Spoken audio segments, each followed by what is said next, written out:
आपको भी डर है कि अगर आप बाहर के छोले भटूरे खाएंगे तो आपका पेट फूल जाएगा या फिर आपके पेट में अफरापन रहेगा?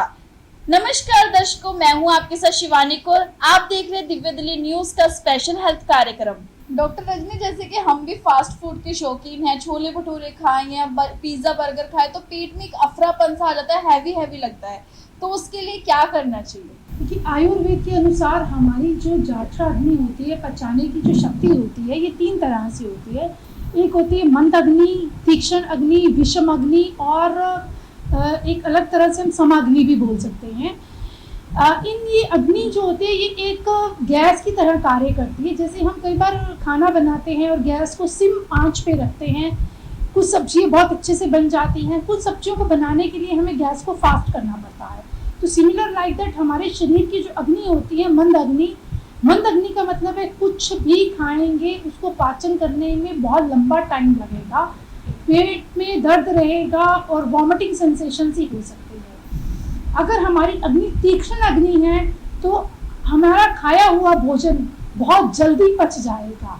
और अगर आप खाने के समय पे जब आपको भूख लगी है आप खाना नहीं खाओगे तो हम देखते हैं कई बार हमें बहुत ज़्यादा भूख लगती है और उस टाइम हमें कुछ खाने को नहीं मिलता तो एकदम से गुस्सा आना शुरू हो जाता है, बिकॉज वो विषम अग्नि की वजह से होता है। अगर अनटाइमली फूड मिले आपको तो आपके शरीर का पित्त वर्धन होना शुरू हो जाता है। इसी तरह विषम अग्नि रहती है। विषम अग्नि में कई बार खाना हमें जल्दी पचता है और कई बार लेट भी पचता है।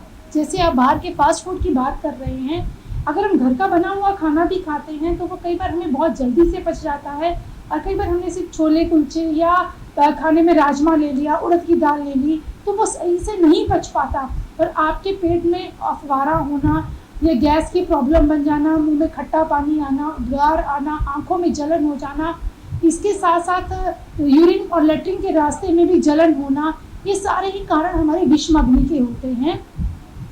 सबसे पहले हमें एसिडिटी और गैस की प्रॉब्लम में ये समझना है कि हमारे शरीर की टेंडेंसी क्या है, हमारे शरीर की प्रकृति क्या है, वात पित्त कफ जो कौन सी प्रकृति है और हमारी अग्नि क्या है, मंद अग्नि है, विषम अग्नि है, तीक्ष्ण अग्नि है या समाग्नि है। समाग्नि वाले लोगों को वो खाने में कुछ भी खाते हैं वो आराम से उनकी बॉडी उसको पचा लेती है।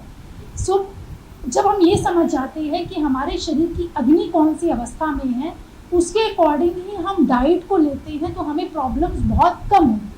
डॉक्टर रजनी, जैसे कि दूध एक पौष्टिक आहार है, उसको पीने से भी कई लोगों को दूध नहीं पचता है, तो इसका क्या कारण हो सकता है? अगर हमारी विषम अग्नि है तो हमें दूध भी नहीं पचेगा। अगर आपको दूध नहीं पच रहा है तो आपको दूध की जगह तक्कर का इस्तेमाल करना चाहिए, छाछ का इस्तेमाल करना चाहिए।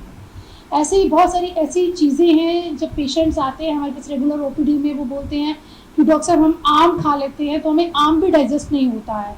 सो अगर जब आम का अगर आपने सेवन करना है उसमें थोड़ा सा अगर त्रिकटु चूर्ण मिला के आप सेवन करेंगे जिसमें पिपली मरीच और शुंठी पड़ी हुई है वो आपकी पाचन शक्ति को इंक्रीज कर देगा और आम आपको आसानी से पच जाएगा। कई लोगों को गन्ने का रस पीने से भी दिक्कत होती है, तो उसके लिए क्या किया जाए?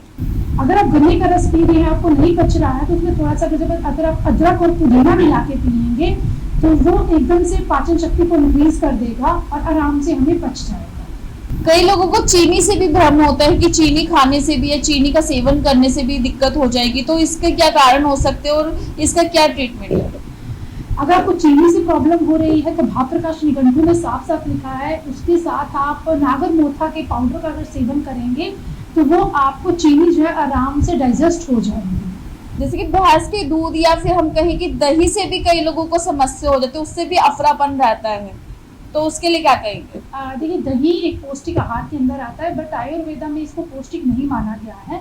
आयुर्वेदा के अकॉर्डिंग दही जो है ये अभिसंधि कारक होता है, हमारे स्रोतस को अवरोध करता है। बट दही में कुछ ऐसे बैक्टीरियाज होते हैं जो हमारे इंटेस्टाइन्स के लिए बहुत अच्छे हैं, जिनसे हमारी पाचन शक्ति को बना के रखते हैं। इसलिए दही का सेवन हमें करना चाहिए दिन के भोजन में।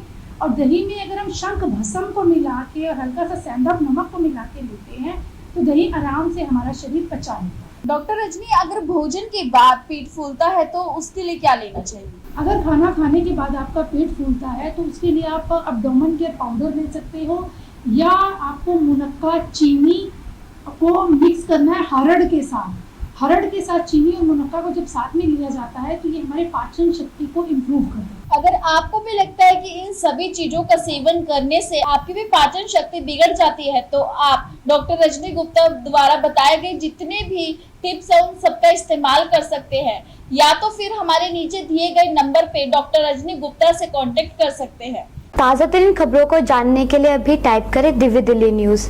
नीचे दिए गए सब्सक्राइब बटन को दबाएं और नोटिफिकेशन के लिए दिए गए बेल आइकन को क्लिक करें। हमारे वीडियोस को लाइक, शेयर और कमेंट करना ना भूलें।